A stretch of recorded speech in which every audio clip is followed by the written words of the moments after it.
Oi, pessoal, boa tarde, tudo bem? Vou arrumar minha cadeira aqui.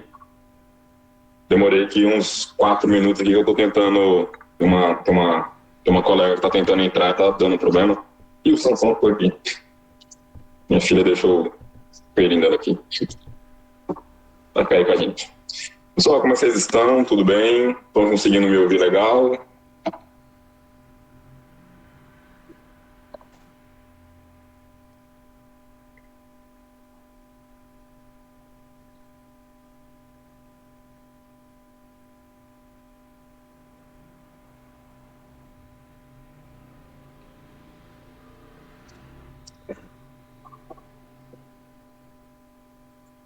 Maravilha, maravilha. Eu vou reforçar lá no grupo novamente, né? Algumas pessoas me avisaram, né, que vão assistir somente a gravação depois. Mas vou mandar novamente no grupo de caso alguém esteja esperando e por acaso não tenha visto. Ah, acabaram de mandar lá. Maravilha.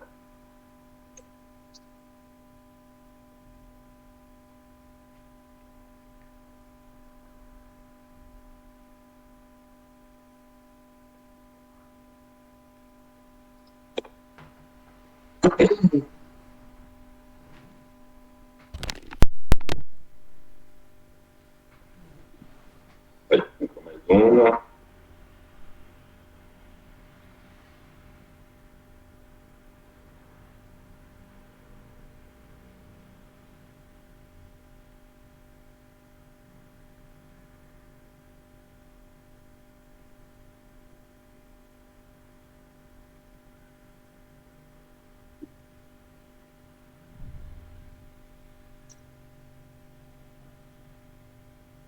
Beleza, pessoal. Então, enquanto eu espero mais 2 minutinhos aqui para ver, acho que mais alguém vai entrar. Como é que vocês estão para a matéria? Vocês estão tendo muita dificuldade em algum tema em específico ou tudo está pegando? É a parte de raio-x, é a parte de tomografia, é a parte de anatomia, de conseguir entender, ou a didática, não sei, não conheço o professor. Como que tá o parâmetro aí para eu dar para eu ver como é que tá? Tá mais ou menos. É a parte de marginologia. Ah, tá. É a parte mais complicada, né?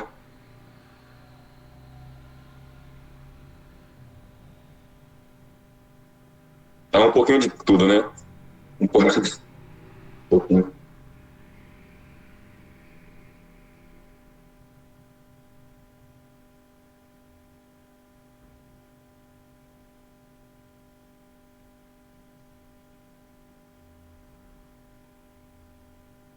Então, beleza. Tem uma colega que eu acho que ela vai entrar agora.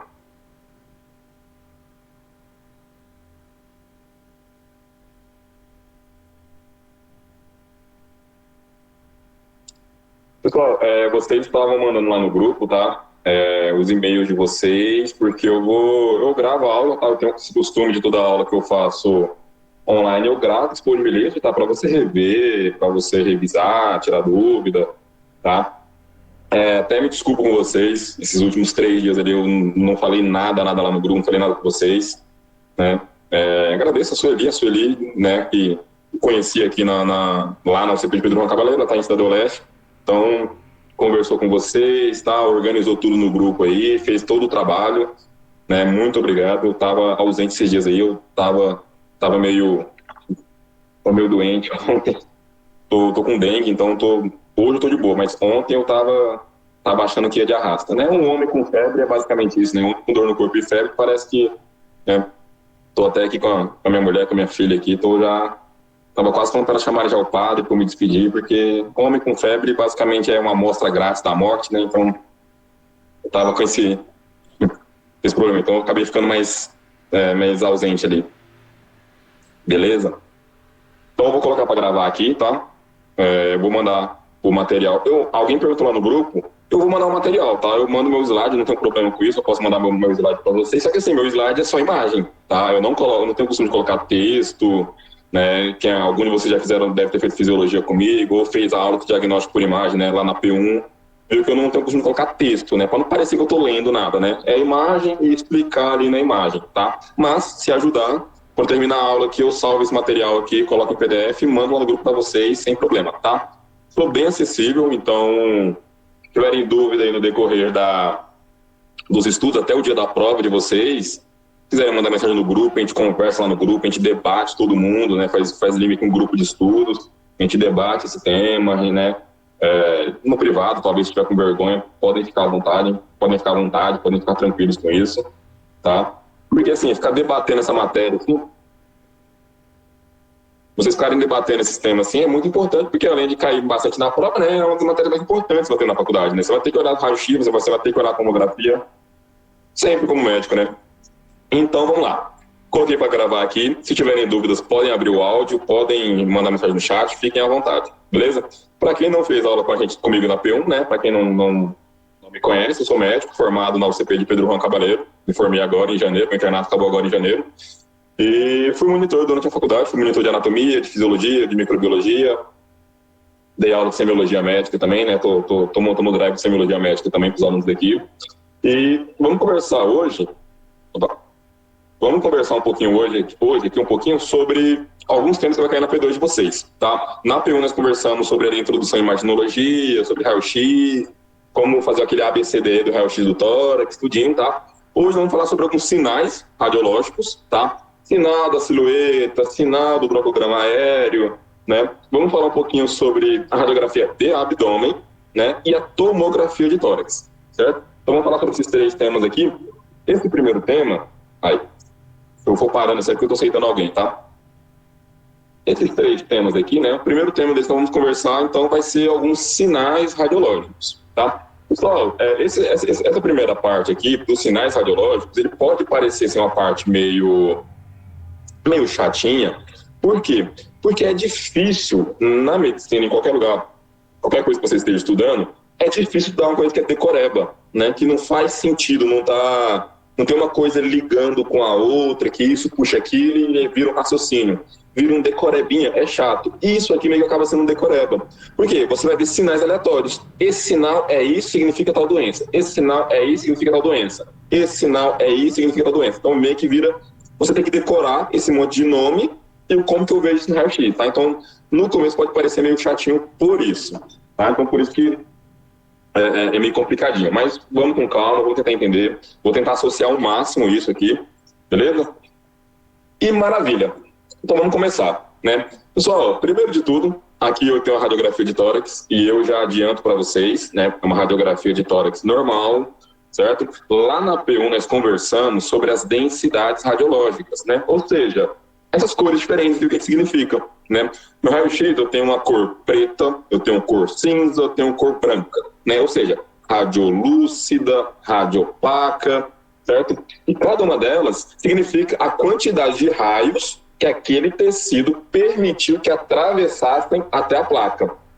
Quanto mais denso é um tecido, menos raios passarão para a placa. E quanto menos raios passarem para a placa, mais branco, mais radiopaca, mais radiodensa, eu vou ver essa imagem. O maior exemplo do que a gente tem, né, são os ossos, né? Que é o mais denso de tudo. Então a gente vê o osso muito branco. Só que a gente na radiografia, a gente também vê muito branco líquido, né? Líquido também é muito branco. E por que o coração ele é todo branco desse jeito? Porque músculo, o coração é músculo, né? Porque músculo é branco? Não, você não estaria vendo músculo peitoral, músculo intercostal, tudo branco. O coração, os grandes vasos, né, a aorta ascendente, o botão aórtico, né, que é o cajado da aorta, eu vejo branco porque eles têm líquido, sangue, né, basicamente sangue. Então aqui na radiografia eu consigo ver muito bem o contorno cardíaco porque ele está cheio de líquido, porque é branco. Tá? Então, a gente tem que ver, primeiramente, o contorno do coração, aqui na letra C, né? Lembra que a gente vai avaliar lá na letra C o coração, né? Circulação, tudo isso? Então a gente consegue delimitar muito bem aqui, né, o contorno cardíaco, né? O desenho do coração. Observem aqui o desenho do coração vindo para cá, dos dois lados, bonitinho, muito bem delimitado, tá? Por que eu estou falando isso? Porque se eu tiver uma lesão, né? Se eu tiver uma imagem...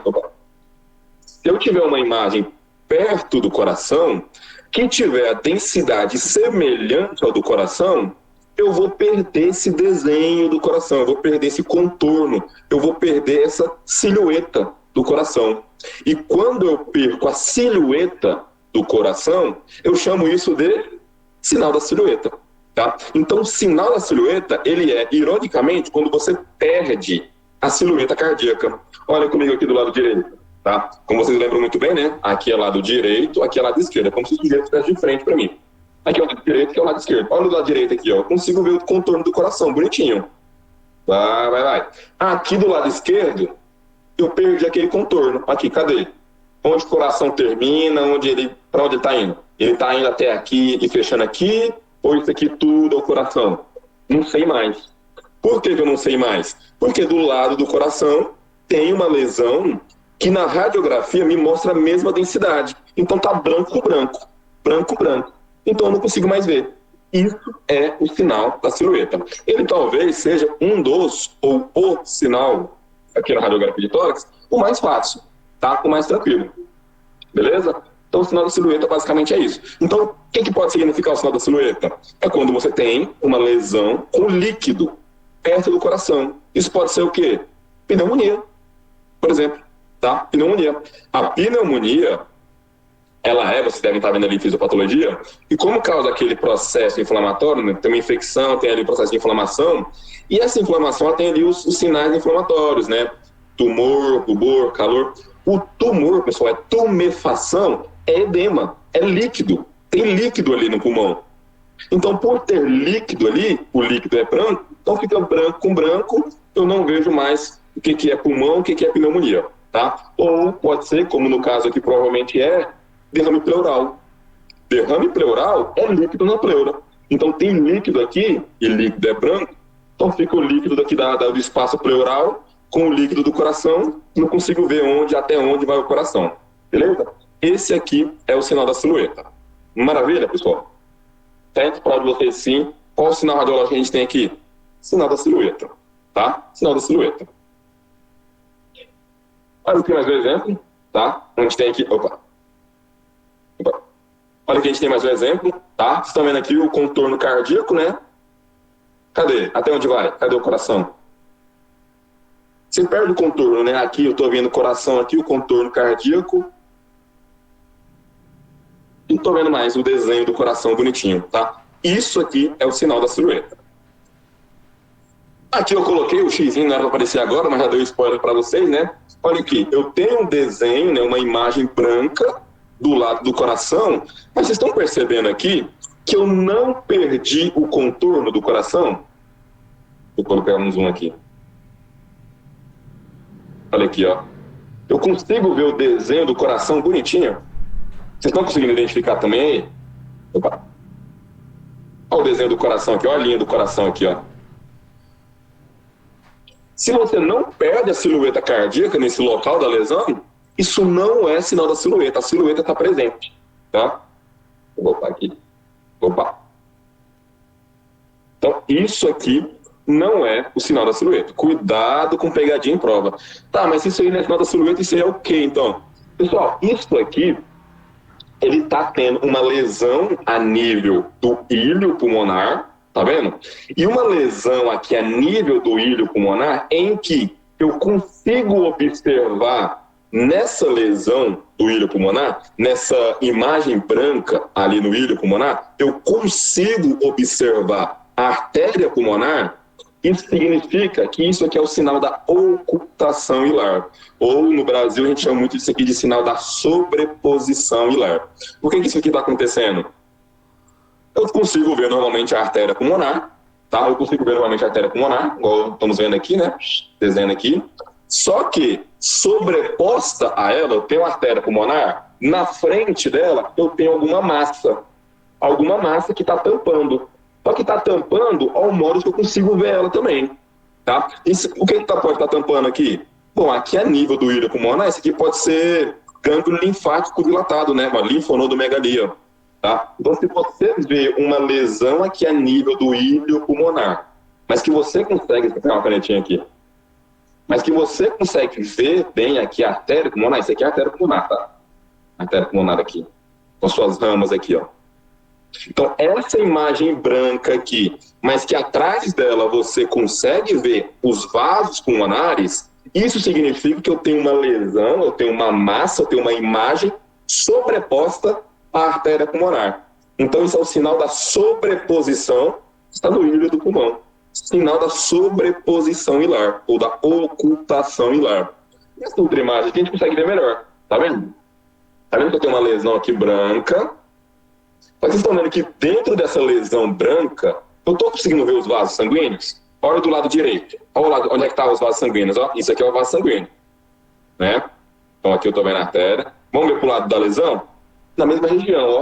Onde eu estou passando a canetinha aqui, ó. Vocês estão conseguindo ver os vasos sanguíneos aqui, ó? Tem um vaso sanguíneo aqui, tem um vaso sanguíneo aqui. Então eu tenho uma massa aqui, seja ela o que for, geralmente uma linfonodomegalia, tá? E que está sendo sobreposta à artéria pulmonar, né? Então eu estou conseguindo ver. Sinal da sobreposição hilar, ou da ocultação hilar.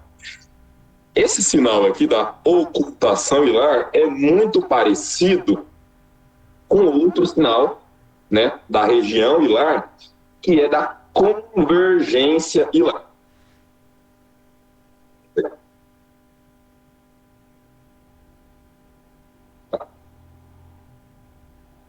O sinal da convergência hilar é quando eu tenho uma massa aqui, tá vendo, na região do ilho, só que os vasos aqui, que a gente está conseguindo ver, não é um vaso livre, como é lá. Lá você lembra que tinha uma artéria aqui, tal, artéria pulmonar, beleza. Aqui você percebe que os vasos sanguíneos estão se unindo. Olha, um vaso sanguíneo vindo aqui e unindo aqui, outro vaso sanguíneo vindo para cá, outro vaso vindo para cá.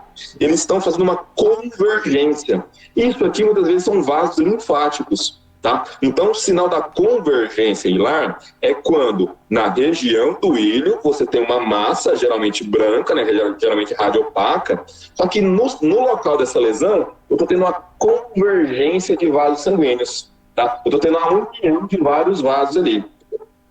Tá? Também? Então, sempre que vocês verem que uma massa, na hora da prova, aí, caiu uma massa na região do ilho, já começa a pensar em dois prováveis sinais. Como é na região de ilho, ou é sinal da sobreposição hilar, ou é o sinal da convergência hilar. Como que eu vou diferenciar um do outro? Olha para o vaso sanguíneo. Se tiver uma artéria pulmonar calibrosa, que é a artéria pulmonar direita ou a artéria pulmonar esquerda, beleza, sobreposição. Mas se os vasos sanguíneos estão se unindo dessa forma, isso aqui já é sinal da convergência hilar. Olha um vaso sanguíneo aqui vindo, outro aqui vindo para cá, outro subindo aqui e outro vindo aqui. Então, eu estou tendo a união de vários vasos convergendo em algum lugar, tá? Como eu falei para vocês, geralmente isso aqui são vasos linfáticos. Maravilha? Da convergência lá. Esse da convergência lá aqui é mais chatinho, tá? Porque a imagem, se for cair na prova de vocês, a imagem ela vai ter que estar com a resolução muito boa, tá? Ela vai ter que estar com a resolução muito boa. Tranquilo até aqui? Então falamos aqui então do sinal da silhueta, tá? Que é quando eu tenho uma perca do contorno cardíaco por conta de outra lesão com a mesma densidade, tá? Se a lesão for a nível do ilho e eu conseguir ver atrás dessa lesão a artéria pulmonar, sinal da sobreposição hilar. Mas se a lesão no ilho, atrás dela eu vejo vários vasinhos se juntando, fazendo uma convergência, sinal da convergência hilar. Tranquilo? Aí aqui, pessoal, ainda na área cardíaca, ainda na área central, na área do mediastino, a gente faz analogia, né? Eu até vi que no professor de vocês aí colocou algo parecido, né? A gente coloca esse desenho aqui, né, de vários desses morrinhos de gelo, né? Que chama de mogu, né? Que são essas rampinhas de gelo que tem. Por quê? Se você for olhar aqui no coração normal, uma radiografia de tórax normal, né? Tem um contorno aqui, né, como se fosse um desses mogu, né, desses morrinhos de gelo, né? Tem um aqui, que significa, esse primeiro é do botão aórtico, né, que é o cajado aórtico, então eu tenho um bem aqui. Eu tenho outro bem aqui, né, essa imagem branca, que é da artéria pulmonar. Vou dar um zoom aqui novamente. Olha aqui. Eu tenho esse primeiro mogu aqui, né, por assim dizer, né, que é do botão aórtico. Eu tenho esse segundo aqui, que é da artéria pulmonar, no caso aqui é a artéria pulmonar esquerda, né. Eu tenho o quarto morrinho, seria esse aqui, né? Que é o contorno, que é o ápice do coração, que é o ventrículo esquerdo, tá? Mas por que eu pulei primeiro, segundo e quarto? Não tem um terceiro? Tem. O terceiro é isso aqui. Só que normalmente, fisiologicamente, esse terceiro não existe, tá? Não existe. Então eu tenho o primeiro aqui, segundo e o quarto. O normal é que eu não tenho o terceiro aqui, certo? Então, numa radiografia normal, no meu tórax, no tórax de vocês, nós temos aqui, né? Nós temos aqui, né? Nós temos aqui, né, um primeiro esquiador ali, né, no primeiro morrinho, que é no botão aórtico, um esquiador no segundo morrinho, que é da artéria pulmonar. Não temos o terceiro mogu, não temos, e temos ali o quarto esquiador, né, a nível do ventrículo esquerdo. Se você tiver esse terceiro morrinho aí, essa proeminência a nível do átrio esquerdo, isso é o sinal do terceiro mogu. Tá? Então, eu tenho aqui um esquiador aqui no primeiro, que é no botão aórtico. Segundo, que é na artéria pulmonar. Nesse caso aqui, eu tenho no terceiro, olha aqui, ó. Lembra que o átrio era para estar bonitinho? Olha o morrinho que eu tenho ali no átrio esquerdo. Então, tem um esquiadorzinho ali, né? Opa. Então, o esquiadorzinho está aqui no terceiro. E no quarto, né, que é o ventrículo esquerdo, que é o ápice do coração. O normal é que não tivesse isso aqui.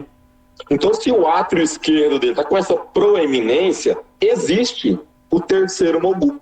E isso é o sinal do terceiro mogu. É uma proeminência na região do átrio esquerdo.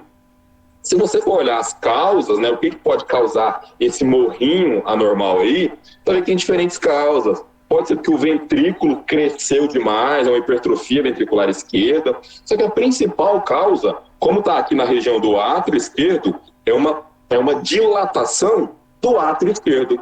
Tá? Então a principal causa disso aqui é uma dilatação do átrio esquerdo, né? E é geralmente numa cardiopatia reumática, né?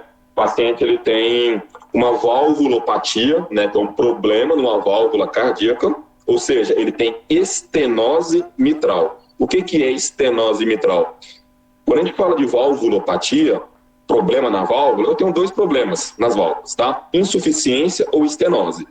Insuficiência significa que ela não realiza a função dela. Qual que é a função da válvula? Deixar o sangue passar e impedir o refluxo. A insuficiência significa que o sangue passa, mas volta. Então a válvula ela abre e não consegue fechar. O sangue vai e volta. Isso é insuficiência. A estenose, ela é um problema para abrir. Então, na insuficiência, é um problema para a válvula fechar. Na estenose, é um problema para a válvula abrir. O que isso tem a ver com radiografia de tórax? Se a válvula mitral ela tem um problema para abrir, né, porque ela está calcificada, se ela tem um problema para abrir, o átrio ele começa a precisar fazer muita força para jogar o sangue do átrio para o ventrículo, porque o orifício está muito pequenininho. Então, vai ficar passando pouco sangue do átrio esquerdo para o ventrículo esquerdo. Vai acumular muito sangue dentro do átrio esquerdo. E o átrio esquerdo ele fica acumulado de sangue, acumulado, ele vai crescendo, porque está cheio de sangue ali dentro. Então, o átrio esquerdo, que está nessa região aqui, ó, lotado de sangue, ele fica dilatado dessa forma aqui. Tá? Então, sinal do terceiro mogu pode indicar, né, que o átrio esquerdo está dilatado. Por que o átrio esquerdo está dilatado? Principal causa, estenose mitral, tá? Que é um problema ali na válvula cardíaca. Maravilha? Entendeu qual é o desenho dos esquiadores aqui? Acho que estou no lugar certo. Maravilha?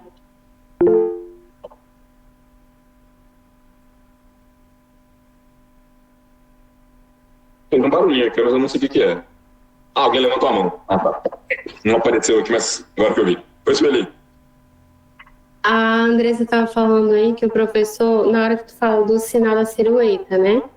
Uhum. O professor, ele pede o sinal da silhueta quando ele é positivo e quando ele é negativo. Aí ela pediu só para falar um pouquinho. Ah, perfeito. Não, eu vi aqui agora. Mandou já tem uns 6 minutos, já foi mal, Andressa. Não cheguei a ver aqui na hora. Tá? Muito bem lembrado, muito bem lembrado. Isso aqui, Andressa, tá vendo? Quando eu não tenho não tenho o sinal da silhueta, porque aqui, ó, eu não tenho o sinal da silhueta, porque eu não perdi o contorno cardíaco. Tá vendo? Isso aqui é sinal da silhueta negativo, tá? Tem até um X aqui, ó, negativo. Isso aqui e isso aqui, como eu perdi a silhueta cardíaca, como eu perdi o contorno cardíaco, significa sinal da silhueta positivo. Entendeu? Conseguiu ver a diferença? Tem uma parte também que ele fala sobre o anterior e posterior, né? Que ele coloca que o sinal é positivo quando a massa ela tá anterior, e aí ela esconde o contorno, e é negativo quando a massa tá posterior, que aí ela mostra o contorno. Isso é porque, assim, o coração tá aqui. Se a lesão estiver aqui do lado assim, mais anterior, vai tampar. Se a lesão tá lá atrás, né? Se você olha de frente, não vai borrar nada. Então, no negativo, a lesão está mais posterior, tá? No positivo, que é esse caso aqui, a lesão tá mais anterior, tá aqui na frente. O derrame pleural tá aqui, ó.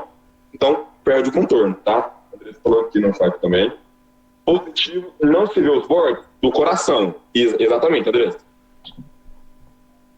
Não se vê os bordes, que é isso aqui, ó. Não tô vendo o contorno cardíaco, tá? A silhueta cardíaca.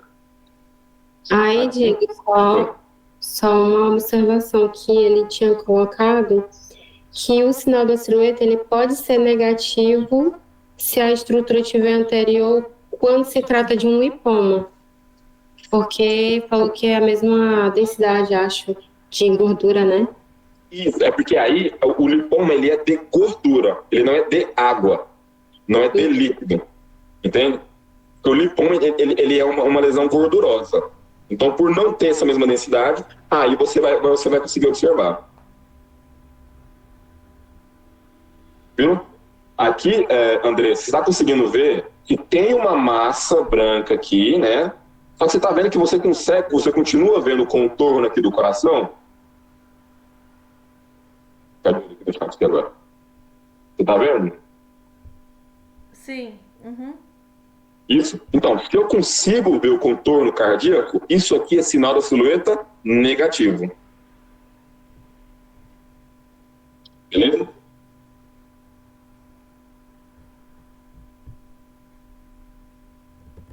Você conseguiu diferenciar os dois? O positivo do que não é, do negativo? Beleza, beleza. Obrigado por lembrar, tá? Que esse tema é muito importante mesmo.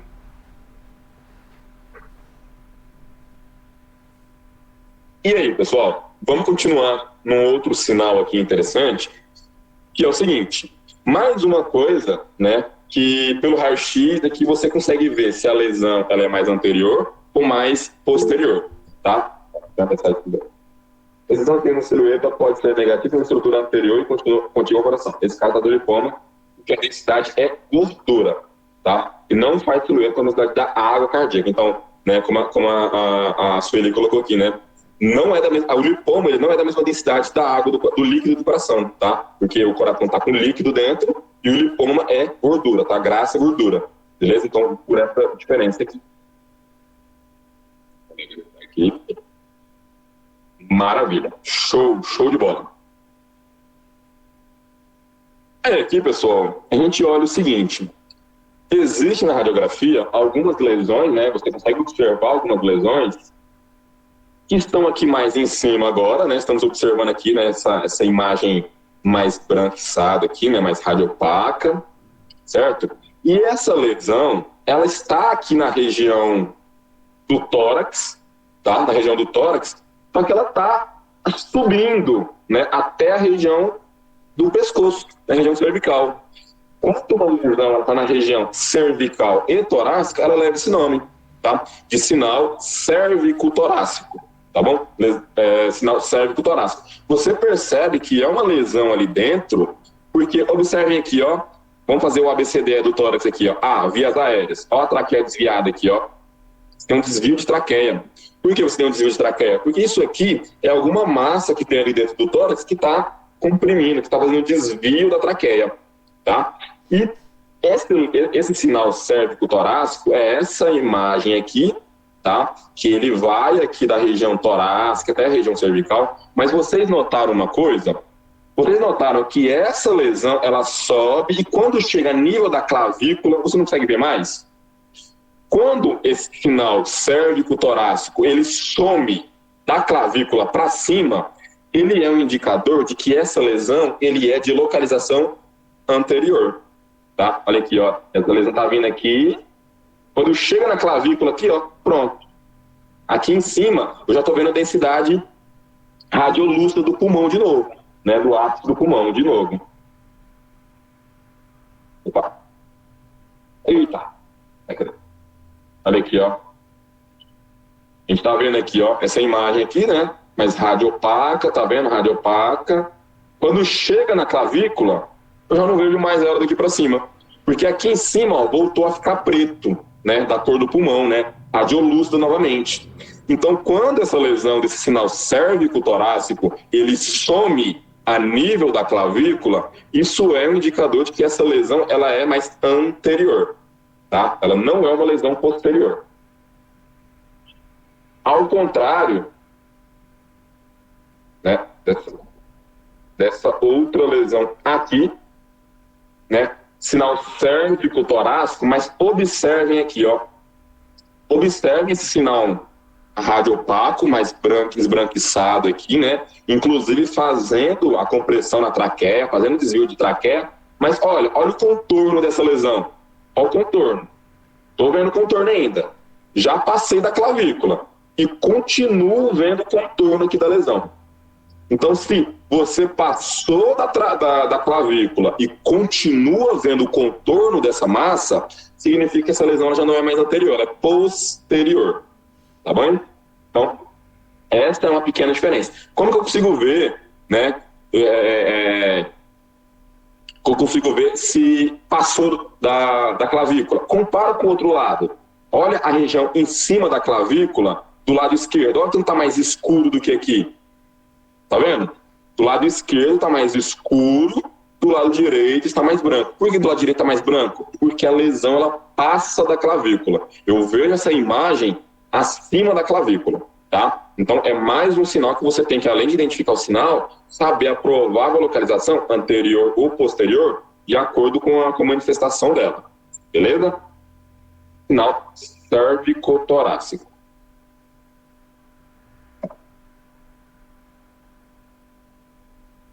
Diego.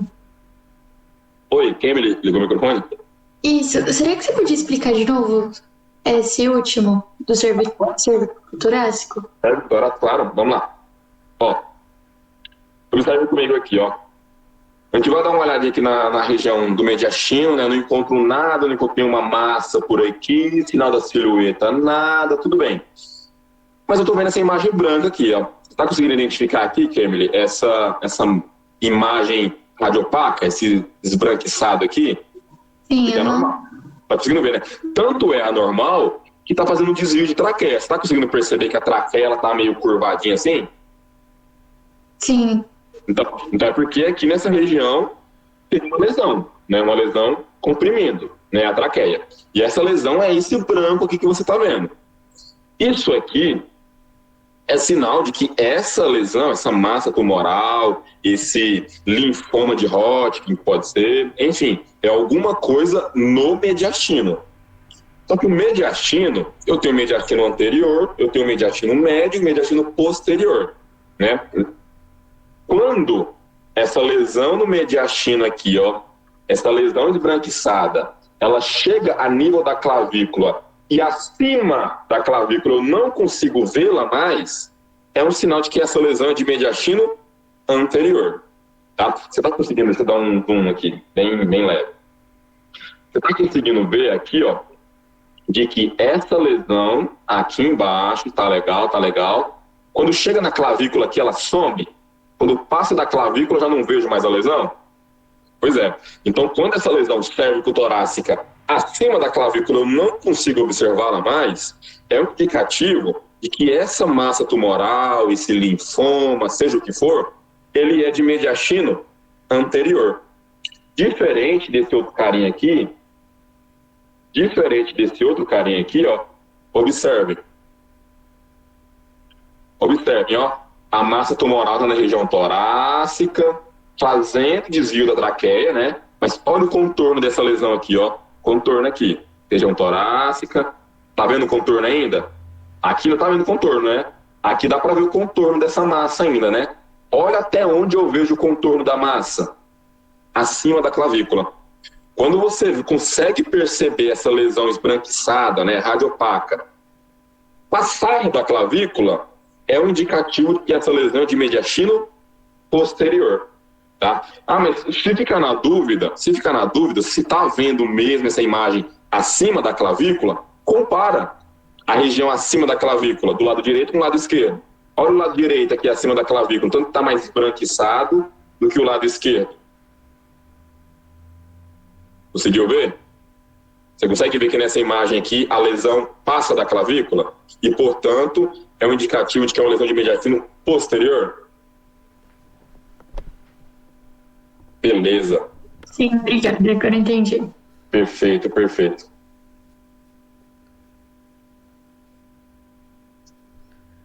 E qual seria a diferença do signo cérvico-torácico pro tóraco abdominal? A localização dele. Pera aí. Eu não consigo tirar o zoom disso aqui.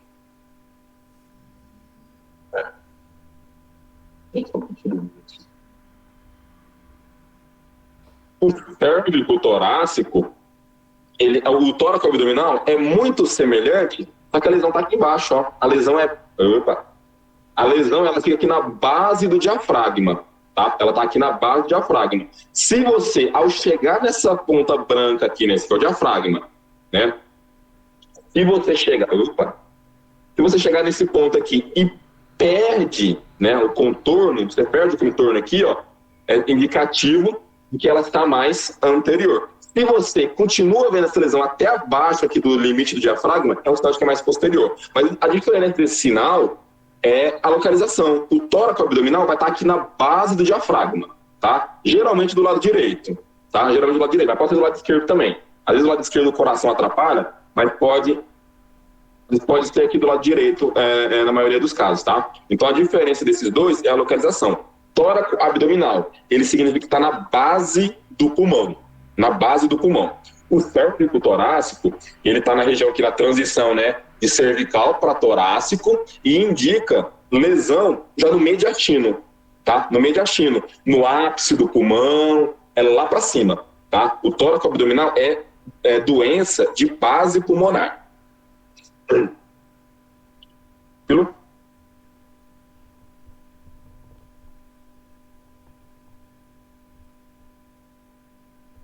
Beleza. E aí, pessoal, a gente tem um sinal. Esse sinal aqui, eu até naquela nossa aula para P1 eu comentei sobre esse sinal aqui, né, que é bem interessante. Ou não foi com vocês que eu falei essa aula, esse tema aqui. Enfim, o sinal do broncograma aéreo. Ah, falei, né? O sinal do broncograma aéreo, o que seria? Olha, numa radiografia de tórax normal, você não consegue ver os brônquios, né? Você não consegue ver os brônquios mais distais, tá? Por quê? Porque são estruturas muito pequenininhas, né? Os brônquios mais distais. Você consegue ver os brônquios principais com muita dificuldade, né? Com muita dificuldade. Por exemplo, fazer o ABCDR do tórax, você vê lá, vias aéreas, você tem que ver a traqueia e os brônquios principais. A traqueia vai legal, os brônquios principais com muita dificuldade de você ver. Agora, os brônquios mais distais, sem chance de ver. Sem chance de ver. O sinal do broncograma aéreo é quando eu tenho um foco de consolidação, né? Eu tenho um foco de consolidação e nessa região da consolidação eu vejo os brônquios ali. Olha aqui nesse caso. Nesse caso aqui eu sei que isso é uma tomografia, tá? Eu não posso imagem uma radiografia, tá? Mas isso aqui é para ilustrar melhor para vocês. Olha do lado direito aqui, né? Do lado direito aqui, né? O pulmão tá normal, então não vejo nada. Cadê os brônquios? Não vejo.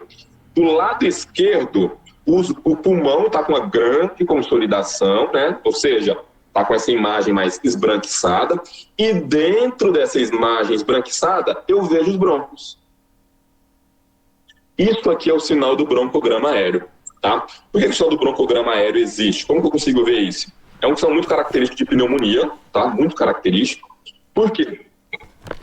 Quando o brônquio está cheio de ar, e o ar é preto, e o pulmão é preto, então você não vê o brônquio normalmente, tá? Então, preto com pulmão preto que destaca, não mostra. Só que, se eu tenho um brônquio, né, que é um canudinho preto, em volta do brônquio eu tenho um processo inflamatório, né, pneumonia, em volta do brônquio eu tenho todo aquele líquido ali em volta, opa, o pulmão, o brônquio, ele agora é um canudinho preto em volta de uma piscina branca, vai destacar. Você vai conseguir ver, né? Tem uma piscina branca e um canudo preto aqui no meio, aí vai mostrar. Aí a radiografia vai mostrar para você, tá? Porque o líquido vai estar fazendo uma sombra e aí vai ficar o canudinho ali no meio, beleza? Isso aqui é o sinal do broncograma aéreo, tá? Na radiografia. Vocês estão percebendo? Olha aqui, ó. Aqui eu tenho um foco de consolidação, não tá mais esbranquiçado aqui, ó. Vamos observar o tanto que aqui você vai conseguir observar melhor as vias aéreas. Ó, aqui eu tenho a traqueia, bonitinho. E bem aqui tem a bifurcação, brônquio principal direito, brônquio principal esquerdo. Geralmente a gente só vê até aqui. Só até aqui onde meu mouse está, ó. Só até aqui. Mas vamos seguir o meu cursor aqui, que vocês vão ver que eu estou vendo brônquio até lá no final. Ó, olha aqui. Olha esse tubinho preto aqui. E ainda bifurca. Um para cá, outro para cá. Todo mundo conseguiu. Peraí, colega aqui. Aí. Todo mundo conseguiu observar esse tubinho preto aqui, ó, em volta desse líquido branco aqui. Então, quando você consegue ver esse tubinho preto em volta de um líquido branco, né, em volta de um local de consolidação, isso é o sinal do broncograma aéreo, tá? Isso aqui é um sinal característicaço de pneumonia, tá? Um sinal muito característico da pneumonia. Porque na pneumonia, a consolidação é muito comum, né? Então, você vê a consolidação e ali dentro da consolidação, você vê o sinalzinho do broncograma aéreo, tá? Na prática, pessoal, a gente utiliza muito o sinal do broncograma aéreo, tá? Eu já ouvi falar em alguns lugares, e eu até dei uma olhadinha no material do professor de vocês, né, para fazer algo mais direcionado, eu vi que ele cita bastante ali também o sinal do alveolograma aéreo, tá? Na prática, a gente não utiliza muito o alveolograma aéreo, não, tá? Por quê? Porque a causa é a mesma. O que vai causar o alveolograma aéreo é o mesmo que vai causar o broncograma aéreo. Só que o broncograma aéreo é fácil de ver.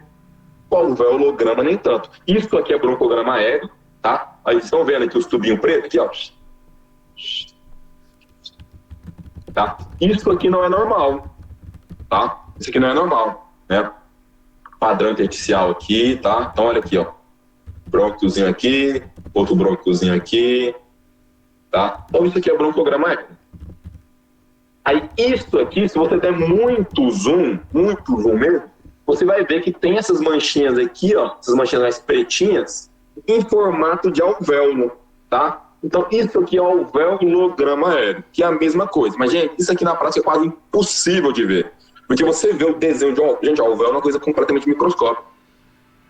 Eu não entendi a diferença de ocultação ir lá e convergência ir lá. Vamos voltar lá. Tá? Só vou terminar o alveolograma aéreo aqui, tá? Que é muito impossível de ver, tá? Nesse pontinho aqui, essa bolinha preta aqui, ó, né? O alvéolo é uma coisa muito microscópica, tá? Mas se você tiver um olho muito bom, tá? Você vai ver um saquinho preto, assim, em volta de um líquido branco, né? Vários, na verdade, né? Porque são vários alvéolos, né? Você vai conseguir ver, beleza? Mas o mais característico, né? Que é provável que cai sempre nas provas, o broncograma aéreo é muito comum, tá bom? Deixa eu voltar aqui no começo para falar um negocinho que quando o colega falou. Olha aqui, ó. Ô, Andressa, perceba uma coisinha aqui, ó. Quando você tem uma sobreposição, né, significa que você tem uma massa aqui no mediastino, tá? Uma massa no mediastino, só que essa massa, ela não tampa a artéria pulmonar, tá? A massa tá aqui, a artéria pulmonar tá aqui, ó. Vamos dar uma olhadinha aqui de um lado. Do lado normal. Olha o lado normal primeiro e você olha o patológico para vocês compararem. É uma coisa legal de se fazer. Olha o lado normal aqui, ó. Olha a artéria pulmonar, né? O calibre dela aqui, né? Bem calibrosa aqui, né? No local afetado aqui, ó. Isso aqui é uma massa. Mas percebam aqui, ó, eu continuo vendo a artéria pulmonar aqui do lado esquerdo. Então, quando eu tenho uma massa no ilho que eu continuo vendo a artéria pulmonar, essa artéria bem calibrosa, branca, né? Porque branca é porque tem líquido, tem sangue dentro da artéria. Bem calibrosa ali, significa então que eu tenho provavelmente um linfonodo, né? Um linfonodo dilatado ali, e a artéria está atrás. E eu consigo ver a artéria ali atrás. É diferente, olha aqui, da convergência, porque qual que acontece na convergência? Qual que é a diferença da convergência? Na convergência, eu tenho aqui, né? Eu tenho novamente a lesão. Eu tenho novamente essa massa branca aqui, ó. Só que eu não estou vendo aquela artéria calibrosa, que é a artéria pulmonar. Eu estou vendo vários vasinhos pequenininhos se juntando. Olha aqui, ó, um rabisquinho aqui, ó. Um rabisquinho aqui, que é um vaso, outro vaso, olha outro aqui, outro aqui. Estou percebendo que vários vasos estão se juntando no mesmo lugar. Então isso aqui não é artéria pulmonar, porque a artéria pulmonar ela é bem calibrosa, ela é bem grande, né? Ela é bem calibrosa. Isso aqui são vasos linfáticos, né? Vasos linfáticos se unindo ali no local dessa massa tumoral, tá? Então essa é a diferença dos dois. Na convergência, eu tenho uma massa que não está na sobreposição, eu tenho uma massa que não está tampando, né, que não está me impedindo de ver a artéria pulmonar. Eu vejo a artéria pulmonar ali atrás. Na convergência, eu tenho uma massa que está mostrando vários vasinhos linfáticos ali se juntando. Vários vasinhos pequenininhos, tá? Bem fininhos. Olha o que tira o som agora.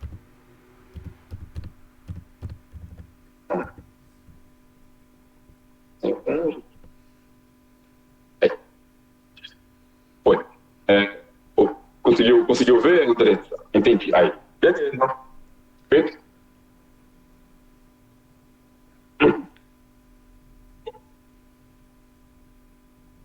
Torácico, broncograma aéreo, alveolograma aéreo, que é... Já vi isso em teoria algumas vezes, mas na prática mesmo, né? Você vê um foco de consolidação e vê um monte de bolotinha preta ali, né? Preto é ar, dentro do alvéolo tem ar, tá? Broncograma aéreo, tá? Muito raro, muito difícil, tá?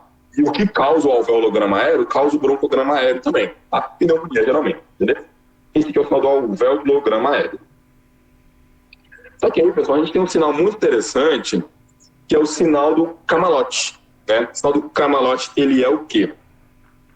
Quando você tem uma lesão, geralmente uma cavidade ali no pulmão, seja por qual causa for, né? Por um cisto, uma caverna de tuberculose, um abscesso, alguma coisa, você vai perceber, isso aqui é uma bola, né? Tem uma bola aqui dentro do pulmão do sujeito, tá? Um buraco aqui dentro do pulmão do sujeito. Metade está preto, metade está branco. Por quê? Isso aqui é nível hidroaéreo, tá? Nível hidroaéreo. Então, quando você tem uma cavidade líquido e ar, o líquido ele é pesado. Então, por força da gravidade, ele vai cair, ele vai para baixo. O ar é leve, o ar sobe.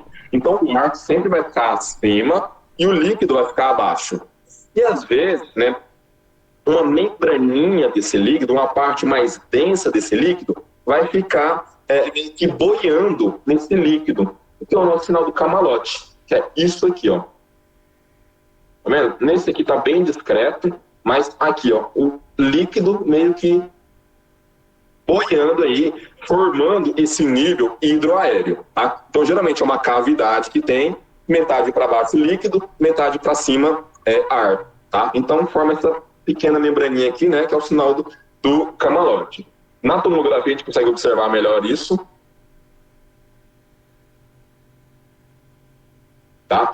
Isso aqui é uma tomografia, mas só para vocês observarem novamente, tá? Percebam, quando o sujeito aqui deitou para fazer tomografia, a tomografia é feita deitado, o líquido vai sempre para baixo, porque ele é mais pesado, o ar vai sempre para cima, porque ele é mais leve. E olha essa ondinha formando aqui, ó. Essa ondinha é o sinal do camalote, tá? Essa ondinha aqui, ó. Essa ondinha aqui, ó. Então vocês verem na prova ali, né? Uma radiografia de tórax com um buraco. Nível hidroaéreo, né? Ou seja, água e ar e um pedacinho desse líquido boiando ali, né? Sinal do camalote, tá? Sinal do camalote. Vocês perceberam que eu mostrei algumas outras fotos, algumas outras lesões mais redondinhas para vocês, mas todas as lesões era da mesma cor, aqui metade da bola é branca, metade é preta. Tá? Então metade é líquido, metade é ar. Tá? Então é nível hidroaéreo. Esse é o sinal do camalote. Todos vocês conseguiram identificar aqui o sinal do camalote? Nível hidroaéreo. Bem interessante isso aqui, né? Essa janela aí seria a janela pulmonar? Essa aqui? Isso. Essa aqui é a janela pulmonar. Pulmonar, quando a gente fala de tomografia, que eu vou falar hoje ainda com vocês, a gente tem 3 janelas, né? A parenquimatosa, né? Aqui no caso do pulmão, a mediastínica e a óssea. Tá? A parenquimatosa, a gente fala parenquimatosa porque é o parênquima do órgão. E pode ser qualquer órgão, né? No cérebro vai ser cerebral, tá? No pulmão, a gente chama essa parenquimatosa de pulmonar, tá? Então, que você tá vendo aqui o pulmão muito bem, tá vendo aqui, né, os vasos, tudinho, tá? Oi, Luísa. Luísa levantou a mão.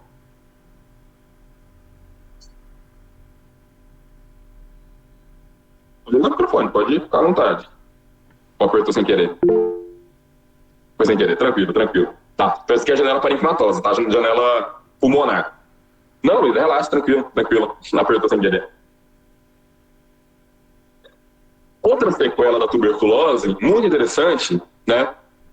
É essa aqui.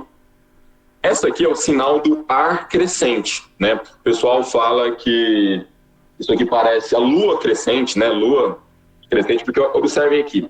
Aqui eu tenho um buraco, né, no pulmão do sujeito.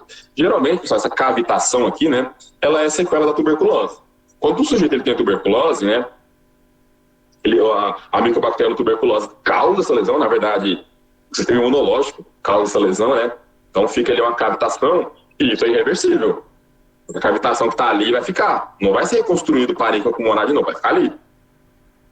Só que essa cavitação, né, esse buraco que está ali, se o paciente ele entrar em contato com um fungo chamado aspergillus, o fungo pode gostar desse buraco aqui, dessa cavitação, falar, opa, eu vou ficar aqui naquela cavitação, porque ele vai estar escondidinho, vai estar um lugar quentinho para mim, tal, ninguém vai mexer comigo, ele vai ficar escondido. Então isso aqui é muito característico da aspergiliose. Você deve ter visto isso em microbiologia 2, né, com micologia. Isso aqui é o fungo aspergillus. Não é patognomônico, né, mas na maioria dos casos, isso aqui é aspergiliose, tá? Fungo aspergillus. O que é isso aqui? Então tem uma cavitação aqui que foi ocupada por um fungo. E quando o fungo começa a crescer ali, ele fica branco, né? Consigo ver essa lesão, né? Quando eu estava estudando pneumologia, a gente chamava isso também de bola fúngica, tá? Porque essa bola aqui, né, que tem redondo aqui, está cheio de fungo, tá? Está cheio de fungo. E observe aqui que essa parte preta, né, ou seja, a parte dessa cavitação que ainda não foi ocupada, está formando aqui, parece uma lua crescente. Né? Parece meia lua, né? Podem chamar de várias coisas diferentes. Então, essa letra C, né? Radiolúcida, preta aí. Todo mundo conseguiu identificar aqui, ó. Então, parece que é o ar crescente, parece que o ar está subindo e crescendo ali, tá? Então, esse aqui é o sinal do ar crescente, tá? Sinal do ar crescente. Vocês vão ver muito na prática, né, no dia a dia, como bola fúngica, né? Você vai ver o sujeito que tem um histórico aqui, você vai conversar com ele, ele tratou tuberculose um tempo atrás, tá? Ele se curou da tuberculose um tempo atrás, você faz raio-x ali, tá com infecção fúngica no pulmão agora.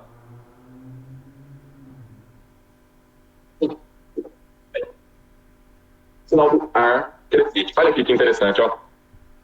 Uma massa, aqui isso aqui é uma tomografia, né? Olha aqui, branco, né? Aqui que é o fungo, onde o fungo já cresceu, né? Já cultivou ali. E o outro ladozinho aqui, né? O preto, é o ar.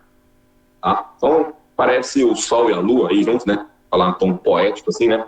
Parece o Sol e a Lua, dá um zoom aqui, né? A gente vai ver aqui, né? A massa imóvel e o arzinho bonitinho aqui. Tá? Sinal do ar crescente. Sol e a Lua, do nada.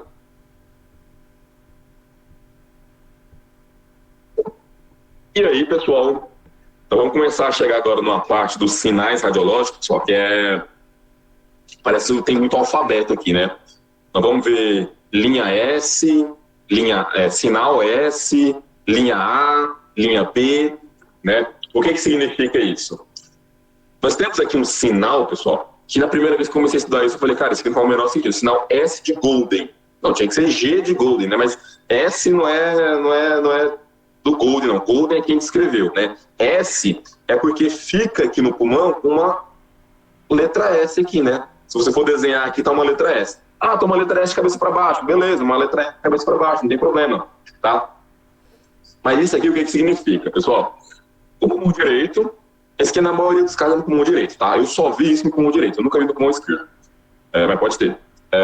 O pulmão direito tem 3 lóbulos. Lóbulo superior, lóbulo médio e lóbulo inferior. O sinal S de Golden é quando eu tenho uma atelectasia do lobo superior. O que é atelectasia? Quando eu tenho uma obstrução ali do vaso do bronco, né? Obstrução do bronco, de alguma coisa que vai levar o ar ali para aquele pulmão, e ele simplesmente fica, ele é sugado, ele murcha. Então o lobo superior do pulmão direito aqui, ó, tá murcho, tá sugado. Só que quando a atelectasia acontece, a atelectasia de um lóbulo acontece, ela fica reto, né? Porque o lóbulo ele é sugado de forma junta, né? De forma uniforme, tudo junto. Então fica ali, né? Ou você vai ver ali aquela fissura ali subindo toda junta. A fissura é reta. Então você vai ver, vou brigar com a lupinha aqui de novo. Você vai ver aqui, ó, uma imagem toda reta. Por que aqui eu não estou vendo reto? Porque aqui eu estou vendo um S. Por quê? Essa imagem, ela começa... Vocês têm como apagar? Tem. Essa imagem, ela começa reta, porque é o pulmão, né? Que foi o lobo superior que sofreu a atelectasia. Só que logo, você dá de cara, você encontra o culpado da atelectasia. O culpado da atelectasia. Geralmente é um tumor. Tá? Geralmente é um câncer no ápice do pulmão. Então, essa imagem branca aqui, ó, que vocês estão vendo, é o culpado pela atelectasia do lobo superior. Né? Então, é o câncer. Então, a linha da atelectasia se depara com a linha, né, do câncer e faz esse desvio aqui. Ó. Formou quase que uma letra S de cabeça para baixo. Então, o sinal S de Golden, né, é quando você tem essa curvinha aqui. Tá, essa curvinha aqui. E o que significa? Significa uma atelectasia do lobo superior causada por um câncer.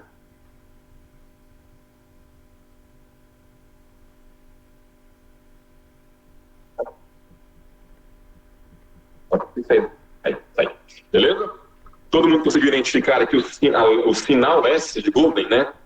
O S, a letra S aqui, ó. Bonitinho. Todo mundo conseguiu ver. Marília viu. Wesley viu, Cambly, perfeito, tá? Então, isso aqui pode cair na prática de vocês aí que... A gente começa então com as linhas de Kerley, né? As linhas de Kerley nós vamos ter o cara é bom. O cara é bom quem? Eu? Isso, obrigado, valeu. Então vamos para as linhas de Kerley, tá, pessoal? As linhas de Kerley, que é isso? As linhas de Kerley, nós temos 2. Na prática, né, você vai ver muito as linhas P. Porque quando eu falo da linha de Kerley, né, que são sinais de congestão pulmonar, eu tenho linha A de Kerley e linha B de Kerley. Tá? Linha A ou linha B. As linhas B são mais comuns porque elas são maiores, porque elas são mais visíveis, tá? Então a gente observa elas com mais facilidade. Você conseguir ver na prática uma linha A de Kerley é bem raro, tá? É bem raro. Quando eu estava na rotação de clínica, diz que essas linhas, tá, pessoal? Elas significam congestão pulmonar, tá? Congestão pulmonar. Quando eu estava no internato, né, na rotação de clínica médica, eu vi bastante casos de congestão, e alguns deles, não sempre, em alguns deles, eu consegui identificar essas linhas B de Kerley, tá? Linha A, cara, eu procurava de lupa, eu procurava de toda forma, nunca consegui ver, tá? Porque é muito difícil de se ver, tá? Mas, se conseguir ver um dia na prática de vocês mandam lá no grupo, porque, né, Qual que é a diferença das duas? Das linhas A para as linhas B. Eita, sumiu aqui o coração. Fui editar a imagem que sumiu o coração, não tem problema. A diferença delas é o tamanho e a localização, tá? As linhas A, elas são mais superiores, tá? Elas estão ali de cima, no sentido assim, mais oblíquo. Como a congestão, na maioria das vezes, ela começa de baixo para cima, então lá embaixo é mais fácil de ver. Olha, essas linhas B aqui é muito sacanagem. Essas linhas de Kerr. Essas aqui são as linhas A. As linhas A, você consegue observar mais no ápice, tá? Então, eu vou ver essa linha aqui, ó. Tá vendo que a linha é bem pequenininha, bem fininha? Isso aqui é sacanagem. É meu sonho ver isso aqui, nunca vi. Isso aqui são as linhas A de Kerr, tá? Você olhou ali no ápice do pulmão, vê essas estrias, né? Como se fossem algumas estrias, uns rabiscos ali, linhas A de Kerr. Se esses rabiscos, eles não estão nesse sentido oblíquo, o ápice, eles estão mais em sentido horizontal e ali no campo médio, ali para a base, que é aqui, ó, uma aqui, outra aqui, outra aqui. Essas aqui são as linhas B de Kerr, tá? Linhas B de Kerr. Então, qual é a diferença dessas linhas? Kerr achou dois tipos de linha. Então, ele falou, ó, A e B, pronto. Ele facilitou nossa vida, né? Em vez dele dar nome diferente, igual, sei lá, na anatomia, a gente vê os sinais tudo diferente, os epônimos tudo diferente, né? Santorini está saindo. Não, aqui ele deu o mesmo nome, você colocou A e B, pronto. Facilitou nossa vida, tá? Qual é a diferença dos dois? O A, mais superior, sentido oblíquo, o B, mais inferior, sentido horizontal.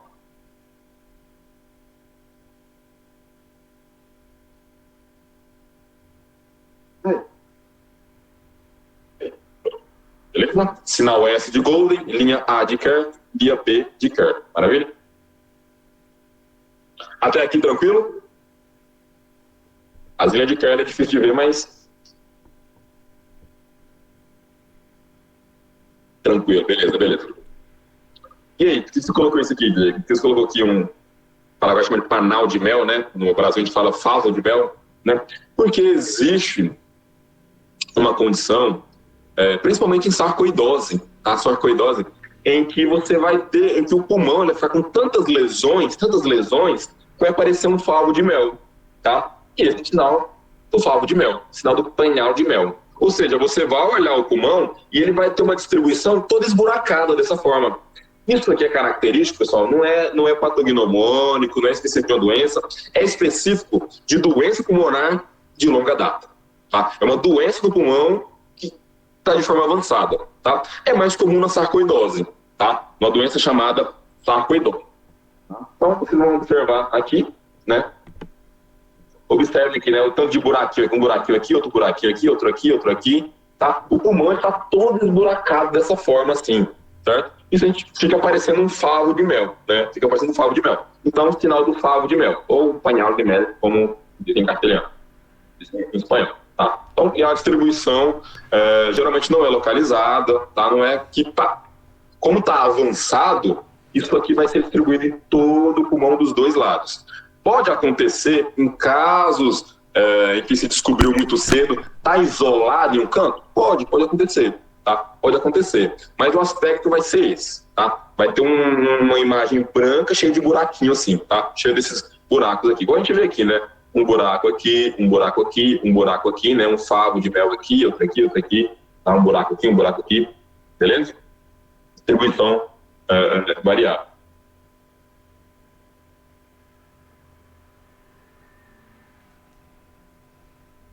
Então, tem um sinal aqui a nível do ilho do pulmão, só que às vezes ele pode acontecer dos dois lados, tá? Dos dois lados. Se você tiver um acometimento, uma imagem radiopaca, né, radiodensa, no ilho do pulmão aqui, ó, que abre dos dois lados, né, fica parecendo uma asa de mariposa, né, fica parecendo uma asa de mariposa. Então você coloca pulmão em asa de mariposa. Aqui eu abro parênteses para vocês para a prova, tá? Evitem colocar sinal da asa de mariposa. Procurem, se tiver isso em questão fechada, marca, tudo bem, não tem problema.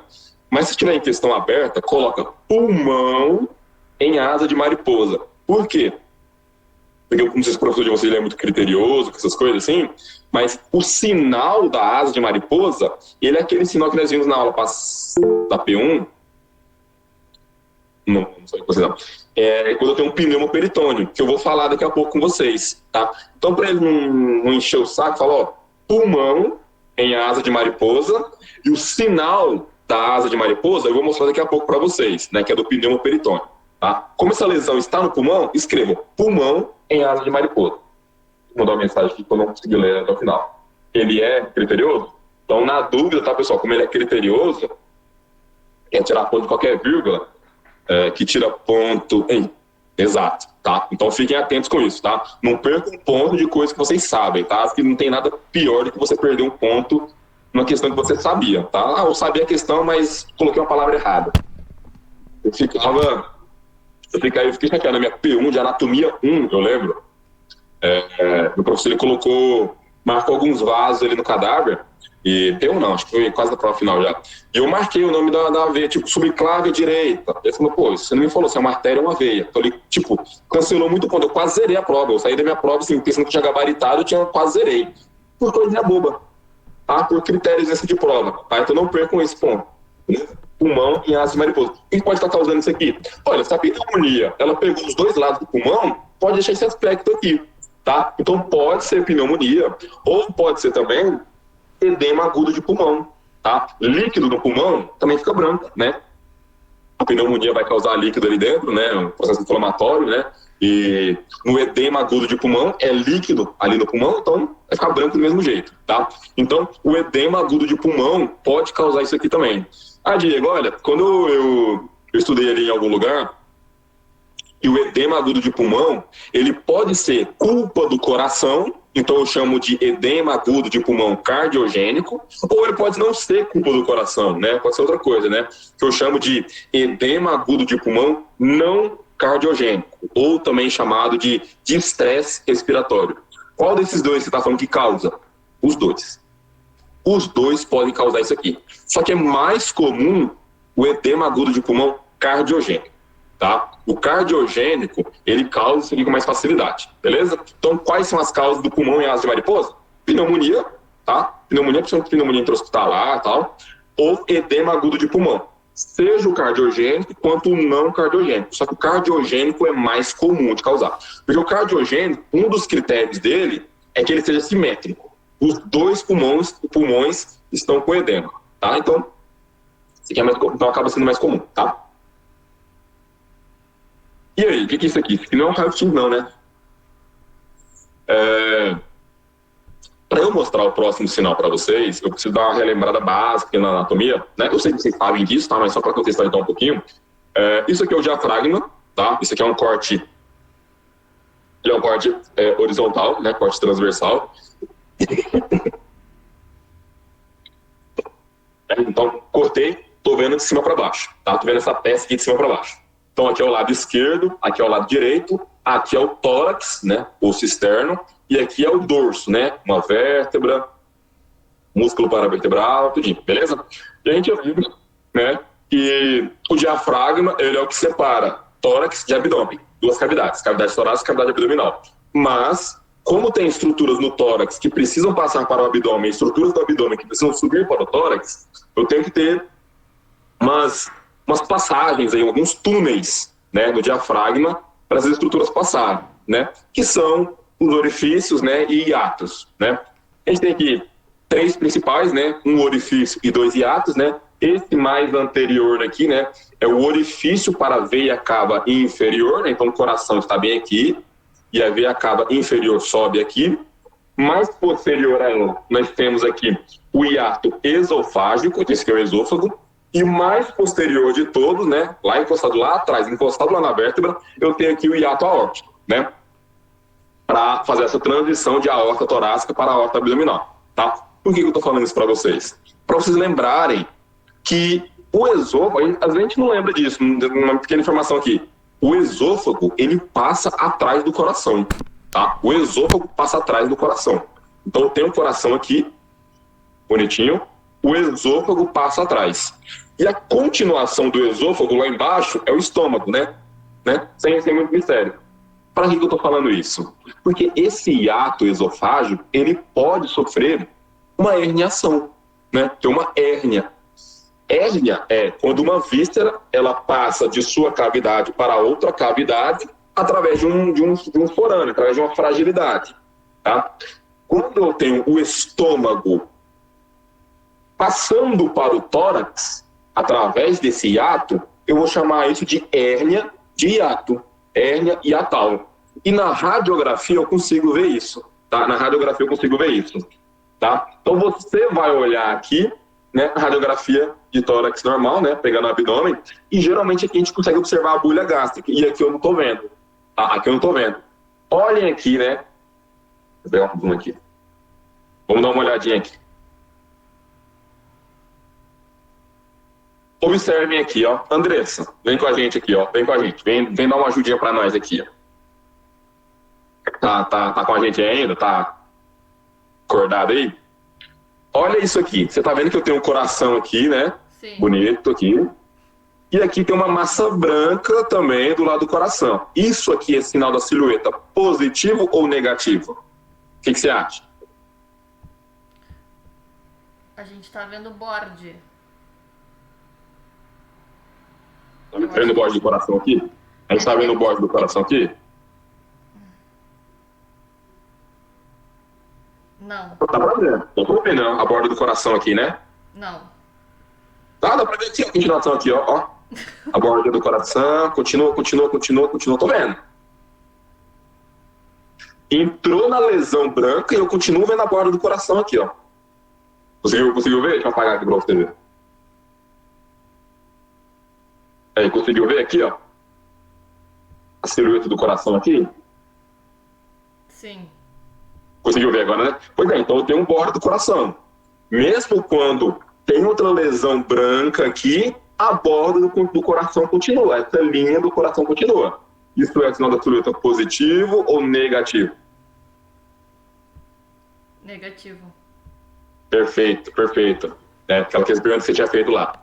Muito bom. Então, pessoal, isso significa, se é sinal da silhueta negativo, significa que essa lesão ela é posterior.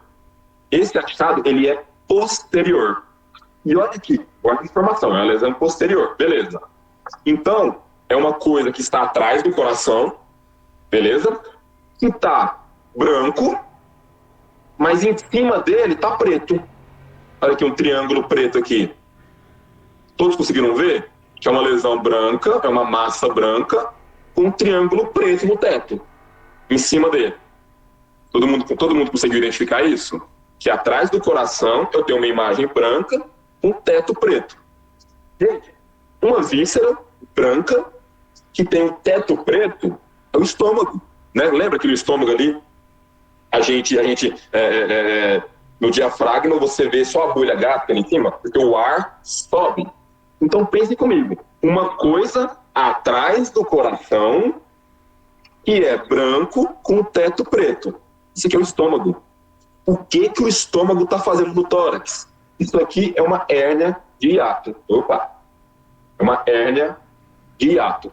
Tá? Ou seja, esse hiato esofágico aqui, por algum motivo ele está fragilizado, ele está dilatado, e por aumento de pressão abdominal, essa pressão empurrou o estômago e ele agora está lá no tórax. Tá? E agora ele está lá no tórax. Então, isso é a hérnia de hiato.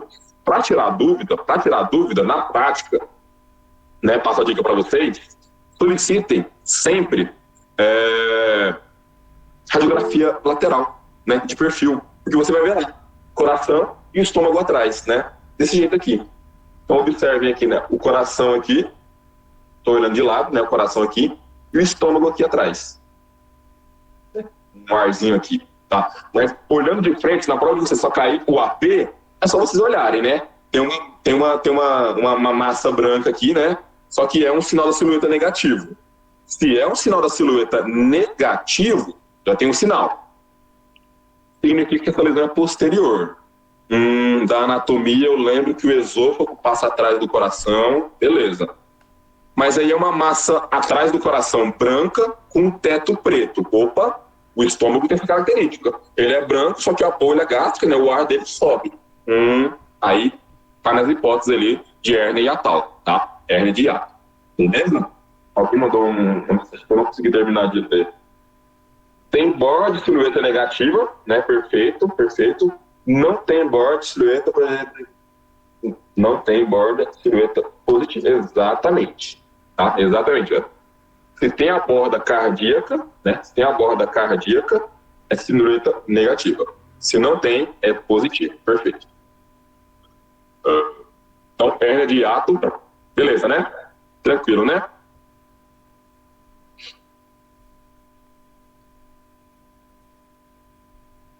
Esse sinal aqui, pessoal, ele é muito interessante, né? Muito interessante que eu falo, é muito peculiar, porque é uma coisa muito de prova esse sinal aqui, tá? Eu vou falar para vocês. Por quê?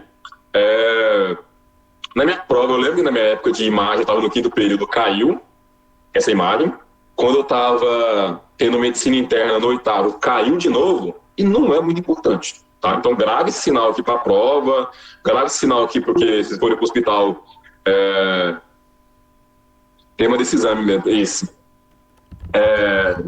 Porque cai em prova, porque você está no internato, professor, os médicos perguntam para você, né, seu chefe pergunta para você, essas coisinhas assim, cobrado em prova, né, revalida, né, prova de residência que despenca esse sinal, despenca, e eu vou ser bem sincero, não sei por quê, tá? Porque isso aqui é um sinal de tromboembolismo pulmonar.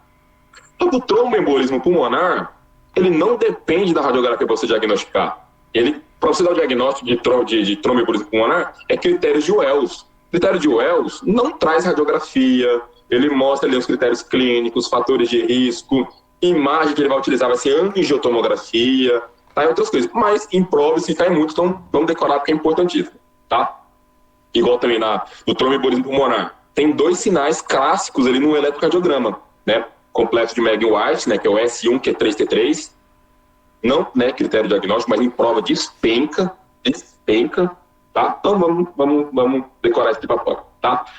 A coroba de Hampton, pessoal, essa coroba de Hampton, ela é uma lesão distal, tá? Distal, então você vai ver isso aqui geralmente quase colado lá na pleura, que tem esse aspecto aqui, né? Parece uma coroba, é tipo uma corcunda, tá? É uma montanha deitada. Então é um triângulo cujo a base está para a periferia do pulmão, tá? Então aqui é a base do pulmão e aqui termina o triângulo, tá? Então na prova de vocês verem um triângulo com a base para fora do pulmão, isso aqui, esse triângulo branco, né, radiodenso, radiopaco, isso aqui é a coroba de Hampton, tá? Indicativo de quê? Indicativo de tromboembolismo pulmonar, beleza? Mas que cobre na prova, tá? E o que pega, por isso que na P1 caiu primeiro você aprender a olhar o raio-x, tá? Você faz o ABCD. No B, você vai olhar o pulmão. Então você olha o parênquima, olha a base, seu costofrênico, vai olhando pela periferia assim, bonitinho. Né? Ápice, olha aqui dentro, vamos olhar pro lado. Olha por aqui, chega aqui, opa, e isso aqui? Esse triângulo branco aqui, tá? Então tem que olhar porque eu coloquei uma imagem bem grandinha. Às vezes esse triângulo aqui ele é menorzinho, tá? Então tem que ficar bem de olho. Então, toda radiografia, toda prova aí que vocês forem fazer, tá? Perguntar o que é. Como que eu vou olhar? ABCD? A, vias aéreas normal, tá? B, isso aqui, tal, C. Vai identificar. Beleza? Ai, que raiva. Sai. Aí. Beleza? Esse sinal aqui, muito interessante. Esse eu mostrei na aula da P1, tá? A gente coloca aqui cola de Eraton, porque esse rabinho aqui, esse portão final aqui, parece um rabinho de rato, né, uma cauda de rato. Em anatomia patológica, meu professor chamava isso aqui de sinal do bico de papagaio. Tá? Bico de pássaro, perdão. Bico de pássaro, né? Porque vem dilatadão aqui e vai afunilando até parecer um biquinho de passarinho, tá? Né? No material do professor de vocês estava cola de Eraton. Podem colocar assim na prova, tá? O que significa isso aqui, pessoal? Isso aqui significa acalásia. A acalásia é uma doença que você tem no esôfago, na porção distal do esôfago, que causa esse estreitamento do esôfago, tá? Tema de prova também, maravilha. Como que você faz isso aqui? Como que eu tô conseguindo? O que é esse negócio branco aqui? Para você conseguir fazer conseguir ver esse sinal aqui, você tem que fazer naquele exame que eu mostrei na P1, né? Que é o esofagograma, né? Esofagograma, ou também chamado de radiografia de tórax com contraste de bário, né? Contraste baritado. O que é isso? Você fica com o aparelho aí para fazer raio-x no paciente, tá? E ele bebe contraste, tá? E ele bebe contraste. E você vai lá fazer raio-x na hora, tá? Você percebe que ele está engolindo muito bem, o esôfago dele está indo legal, tá indo legal. Na porção final do esôfago, dá uma funilada, tá? Dá uma funilada. Então, o esôfago dele, na porção distal, ela tá comprimida, tá? Essa doença aqui, ela se chama acalásia. Vocês podem ver isso aqui também, é anatomia patológica também, beleza? Então, olha aqui, aí o líquido, ele fica estreito, tá? Porque ele não consegue passar ali, porque tá completamente estreito, tá? Então, o que pode perguntar na prova, né? O que sinal é esse, né? Sinal da cola de Eraton. O que indica? Indica a calásia. E como que foi feito esse exame aqui? Esse raio-x aqui não é um raio-x convencional, ele é um raio-x com contraste, tá? Com contraste de sulfato de bário. Contraste de sulfato de bário, o paciente tem que beber, tá? Ele é via oral.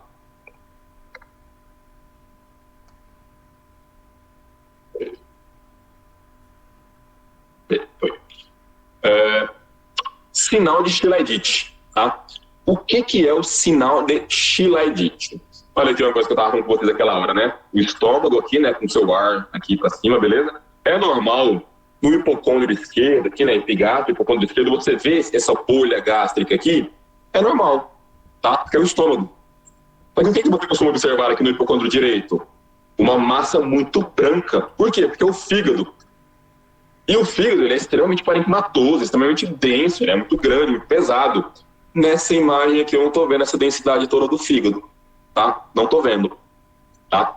Então, o que é isso aqui? Eu estou vendo esse negócio preto aqui. O que é preto aqui? Preto é ar, né? Então, o fígado ele foi substituído por ar? Não necessariamente, tá? Isso aqui, vocês estão percebendo que esse ar, ele está nesse formato assim, de austras, tá? Ele não é retilíneo, ele está todo bagunçadinho, todo redondinho. Isso aqui é alça intestinal, tá? Então, isso aqui é a sobreposição do intestino grosso sobre o fígado. Então, o intestino grosso, né, na sua porção ascendente, e essa transição ali para a porção transversa, está à frente aqui do fígado, né? Tá à frente do fígado. Então, vocês estão percebendo, né, que tem ar, né, que tá preto, beleza, mas é todo, né, no formato das alças intestinais, né, intestino grosso. E, ó, todo irregular, tá? Esse é o sinal do Chilaidite. O sinal do Chilaidite é esse aparecimento de uma imagem de ar onde era para estar o fígado. E isso se deve ao intestino grosso. É o intestino grosso ali na frente, tá? O intestino grosso está sobreposto ao fígado. Opa!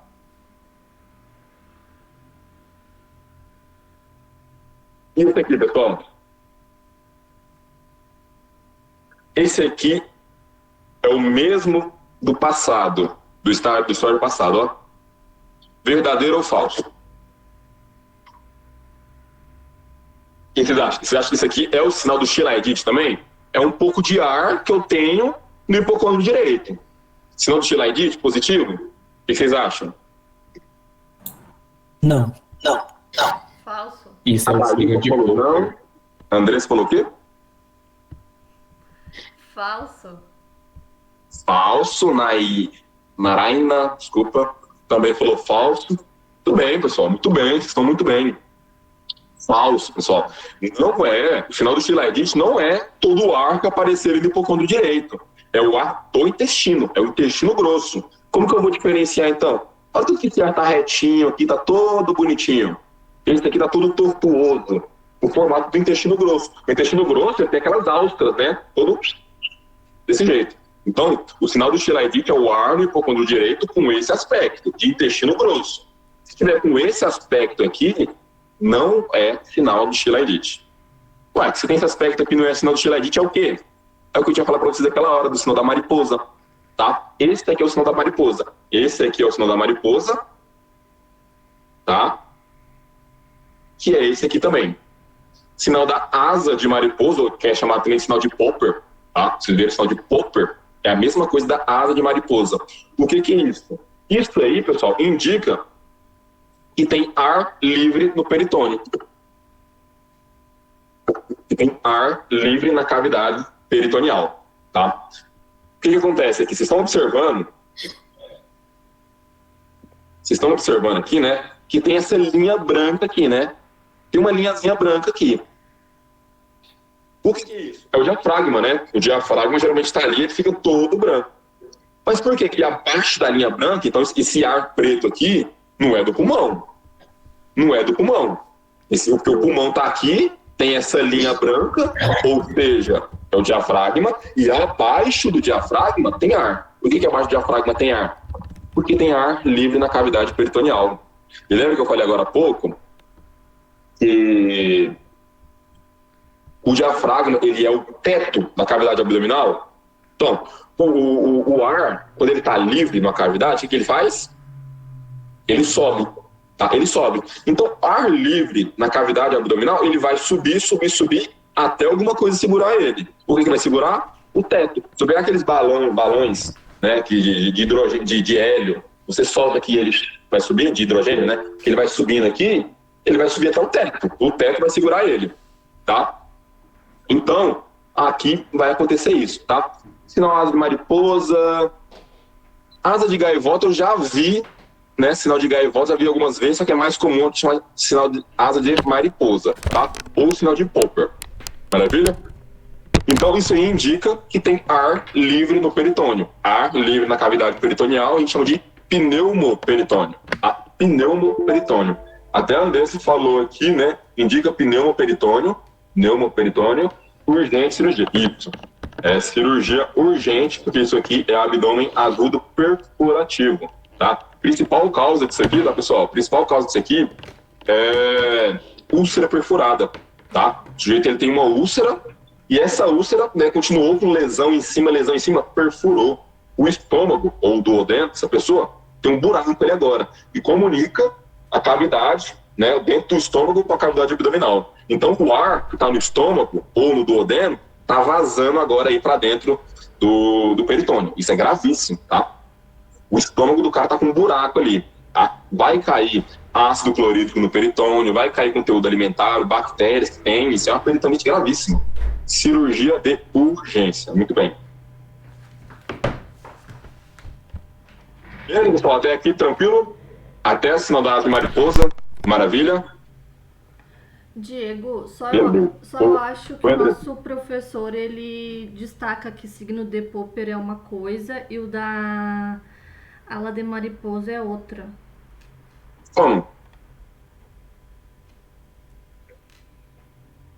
Não é diferente? Ele falou alguma diferença? Oi? Não é diferente?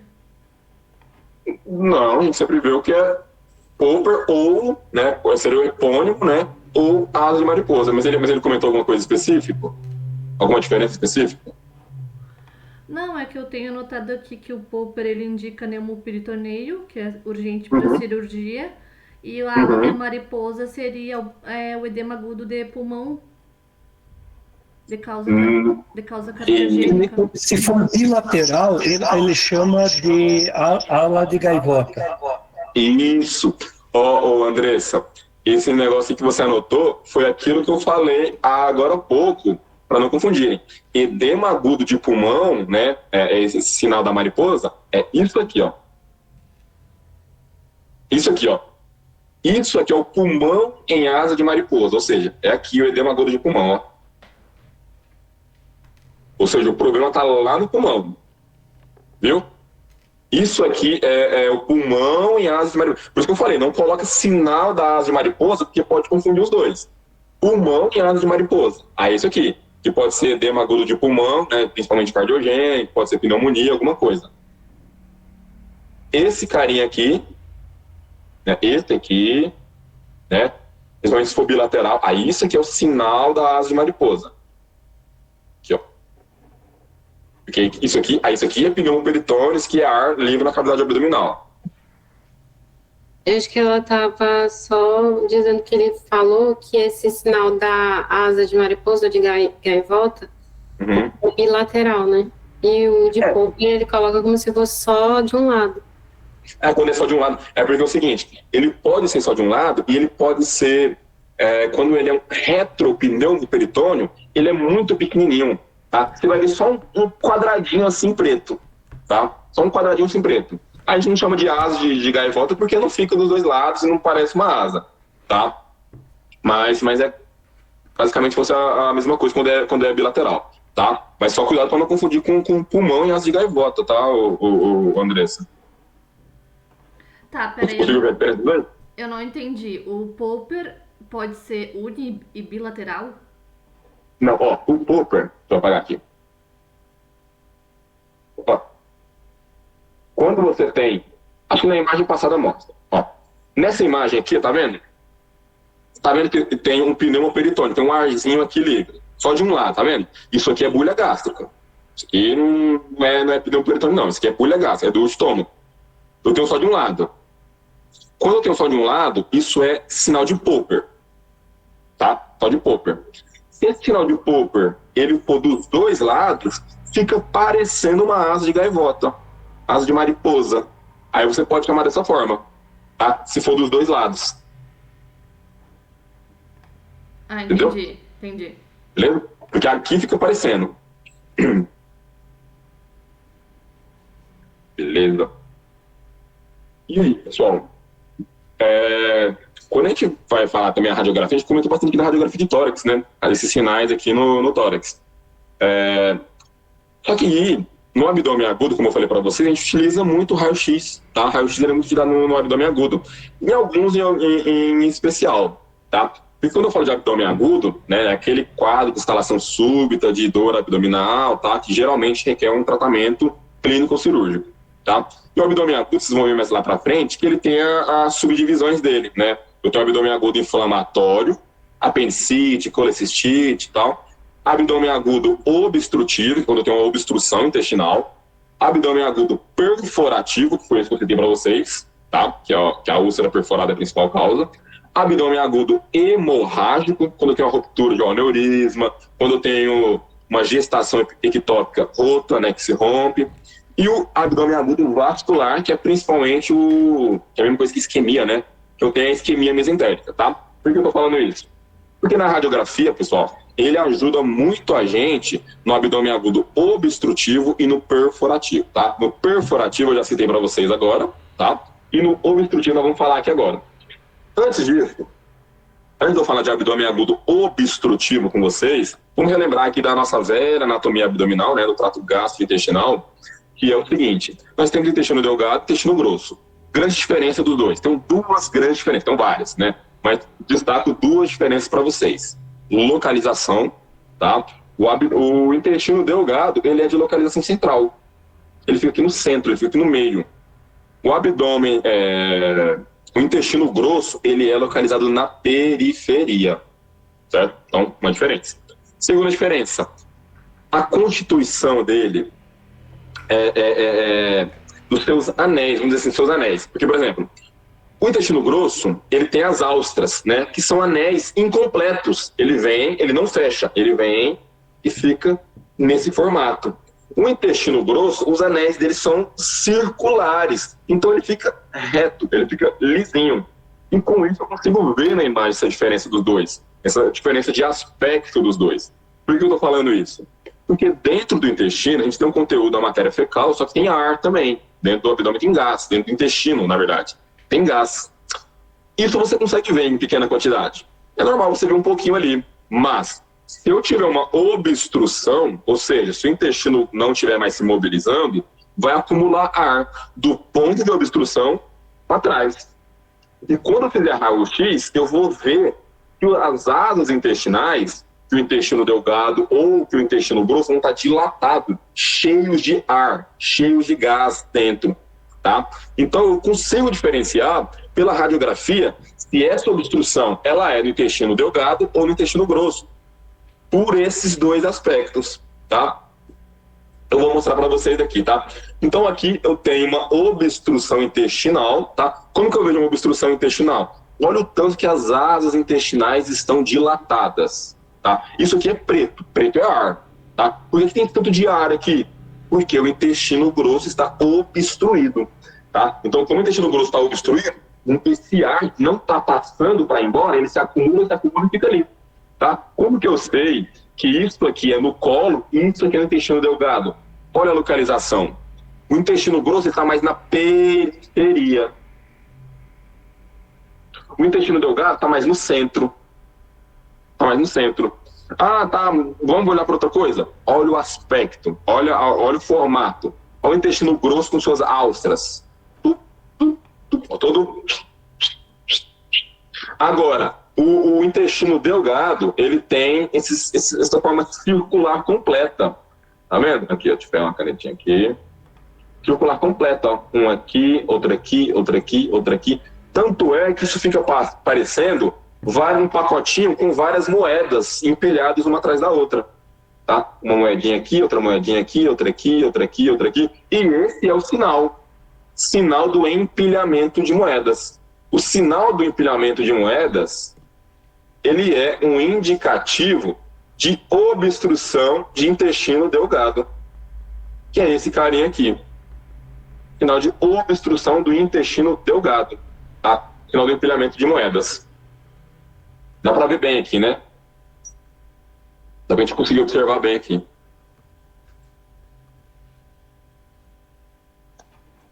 Dá pra gente observar bem aqui, né?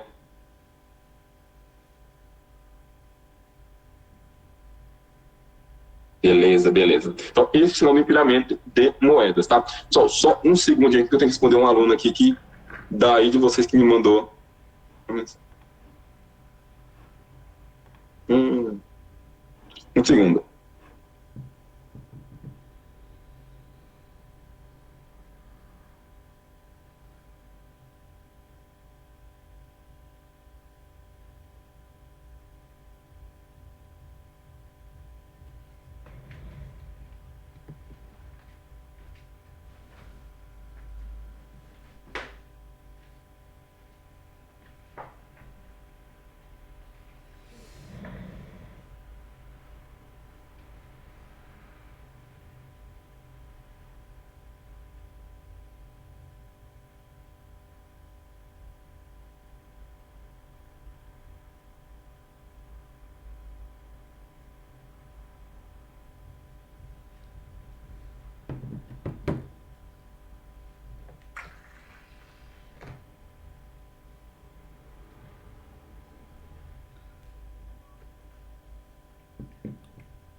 Opa! Foi.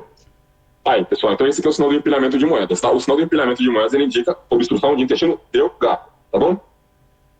Aqui, né, a gente consegue observar bem um sinal mais periférico. Olha as álstras aqui. Então, indica aqui uma obstrução de intestino grosso. Tá? Muito ar, asas delgadas, intestino grosso, né? Asas colônicas bem dilatadas.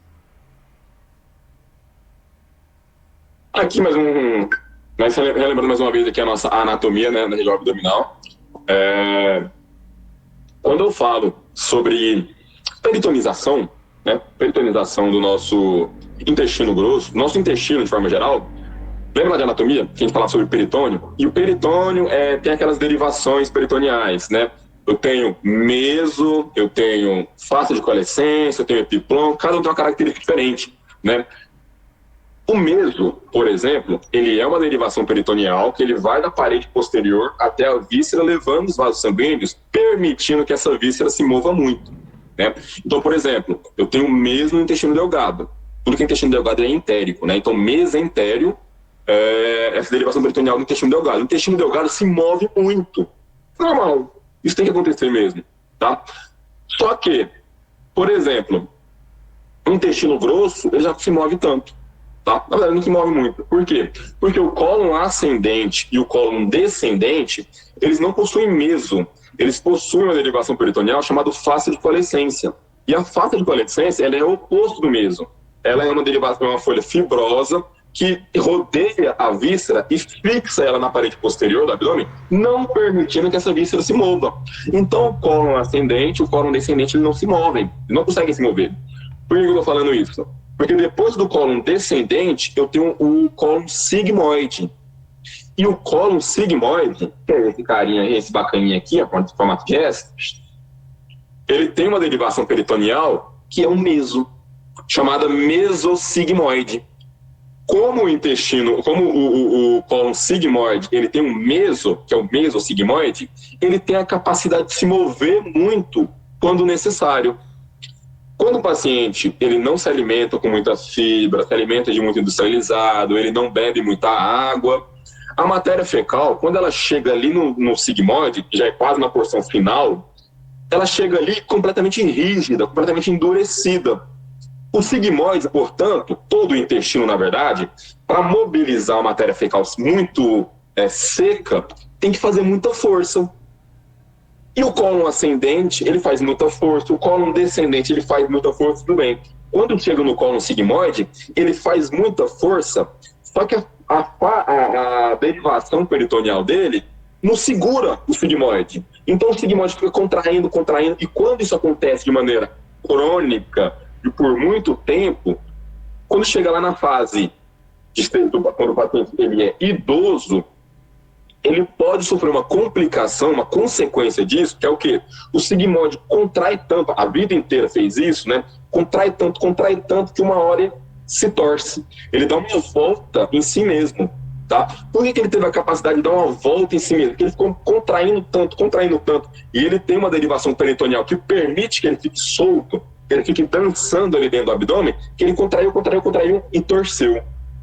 Essa torção do sigmoide eu chamo de volvo de sigmoide, tá? Então eu estou explicando isso para vocês verem que eu não tenho volvo de cólon descendente, volvo de cólon ascendente, eu tenho um volvo de sigmoide, tá? Porque ele tem meso, tá? O seco também tem meso, tá? Então o mesoseco pode ter volvo de seco também, raríssimo, mas pode ter, tá? E o volvo de sigmoide é isso.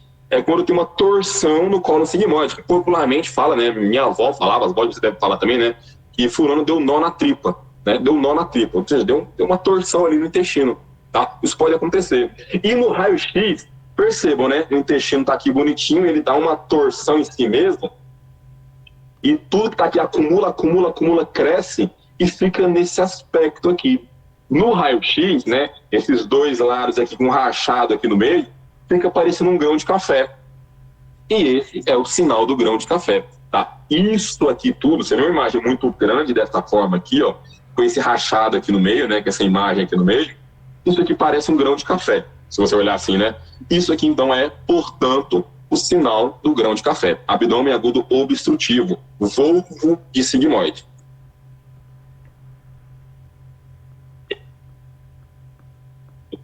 Volvo de sigmoide, tá? Então esse sinal aqui é o sinal do grão de café. Não coloquei o nome aqui, tá? É o sinal do grão de café. É um sinal muito tranquilo de se ver, tá? É muito legal de se ver. Beleza, pessoal? Tranquilo? Então, pessoal, esse é o nosso primeiro ponto aqui, né? Sinais radiológicos, né? Vamos aqui os nossos take-home points. Take-home points, né? É uma maneira que eu faço aqui de... Eu termino de explicar tudo e dou uma pincelada geral em tudo que nós vimos, né? Uma revisão em 1 minuto de tudo que nós vimos nessa 1h40 que eu estou aqui falando com vocês, tá? Primeiro nós vimos, então, né? Sinal da silhueta, né? O sinal da silhueta é quando eu perco o contorno do coração por ter uma lesão ao lado dele, né?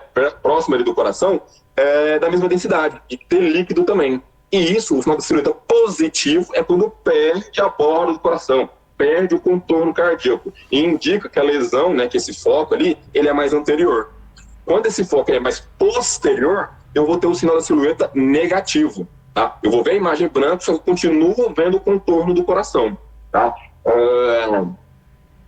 Depois nós vimos ali a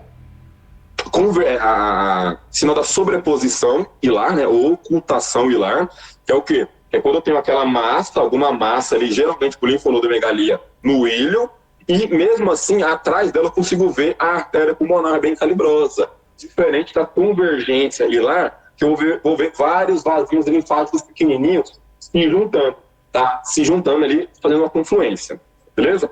Depois disso, nós vimos ali o sinal do terceiro mogu, né? Então, o terceiro mogu é quando aparece o que não deveria aparecer, o terceiro mogu, que é o quê? É uma terceira ondinha ali, né? Que eu deveria ter, que geralmente indica uma dilatação do átrio. Pode ser, já vi lugares que falam que é dilatação do ventrículo e tal, mas é mais comum que seja ali por uma dilatação atrial, né?